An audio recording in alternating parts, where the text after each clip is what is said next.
Os engenheiros vêm observando há décadas que as estruturas modernas de concreto e asfalto tendem a se deteriorar muito mais rapidamente do que estruturas históricas.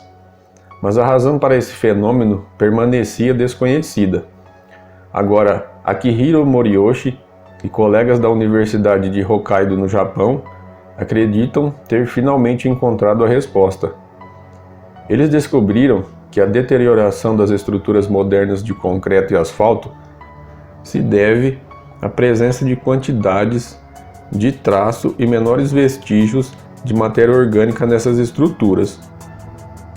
Eu sou Eliezer Carlos Ferreira, engenheiro civil e construtor, e você está no canal Active Engenharia e Construção.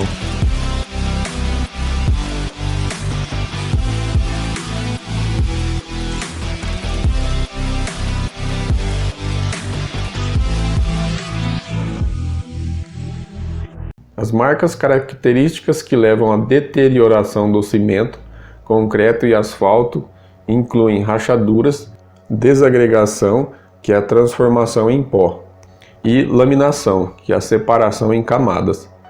As estruturas deterioradas deixam de ser seguras para os fins que foram projetados, e uma deterioração mais rápida reduz a expectativa de vida das estruturas. As técnicas atuais de monitoramento incluem justamente o acompanhamento da largura das rachaduras e um teste químico simples, que não dão um quadro geral da deterioração e da queda da resistência dos materiais. Foi ao tentar melhorar esses ensaios de monitoramento que Moriyoshi percebeu um odor característico emanando das amostras de cimento que ele estava testando. Foi necessário usar até tomografia computadorizada para finalmente encontrar a razão dos cheiros, que acabaram explicando a deterioração dos materiais.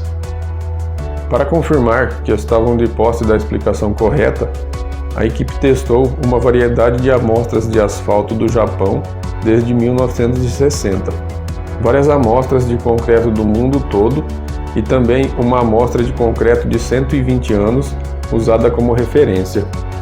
Essas imagens são os exames de tomografia que mostram que o concreto apresenta também deterioração interna devido à presença de matéria orgânica. Os exames mostraram que há uma série de moléculas orgânicas de origens diversas presentes nas modernas estruturas de concreto e pavimentos asfálticos. Foram encontrados eftalatos, que são componentes químicos utilizados para amolecer o plástico, particulados de escapamento de carros e caminhões, sabões e até fluidos usados para lavar para-brisas. Entre os componentes mais comuns, a equipe encontrou, como proporção da amostra de concreto ou cimento, 0,25% de desumidificantes, 0,12% de componentes de fosfato e 0,0012% de eftalatos. Essas moléculas são introduzidas no cimento, concreto e asfalto durante o processo de fabricação ou absorvidas do meio ambiente e causam uma rápida deterioração das estruturas de concreto e dos pavimentos de asfalto. Embora estejam em menor quantidade, os eftalatos mostraram ter o maior efeito de deterioração. A equipe espera que suas descobertas sejam usadas para desenvolver novas formulações para estruturas de concreto ou aprimoramentos nos processos produtivos que permitam a produção de cimentos e concretos mais puros, que poderão ter vida útil mais longa.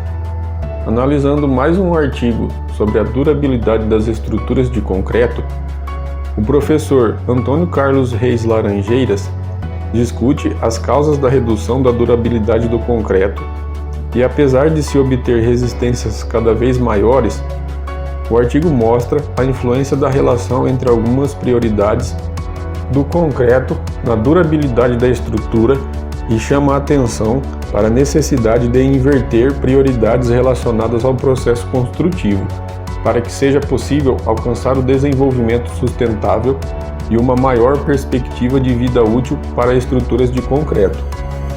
De todo o exposto no artigo, destacam-se as seguintes conclusões. Primeiro, Os materiais e a prática construtiva desenvolvidas para atender à meta de construção a curto prazo demonstram-se prejudiciais à durabilidade das estruturas de concreto expostas a condições agressivas e, consequentemente, ao desenvolvimento sustentável. Segundo, a crença de que quanto maior a resistência do concreto, mais durável é a estrutura, não encontra apoio nas observações de campo. Concretos com alta resistência inicial são mais sensíveis à fissuração e, com isso, as estruturas se deterioram mais rapidamente.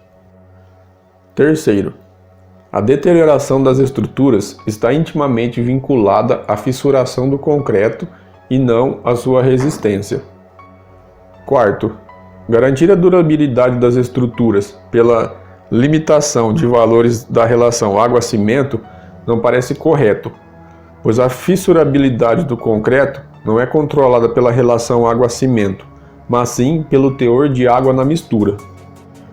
Quinto, as especificações de cimento deveriam prever valores limites máximos para a finura e para o teor de silicato tricálcico compatíveis com a resistência desejada, mantendo sob controle o processo de hidratação.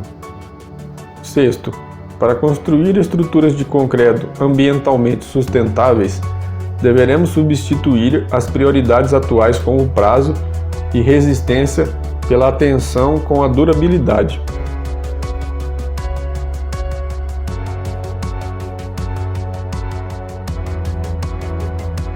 A busca por mais agilidade e a necessidade de atender uma demanda cada vez maior está causando grandes danos às estruturas, diminuindo sua vida útil e trazendo muitos riscos à vida das pessoas que utilizam essas estruturas.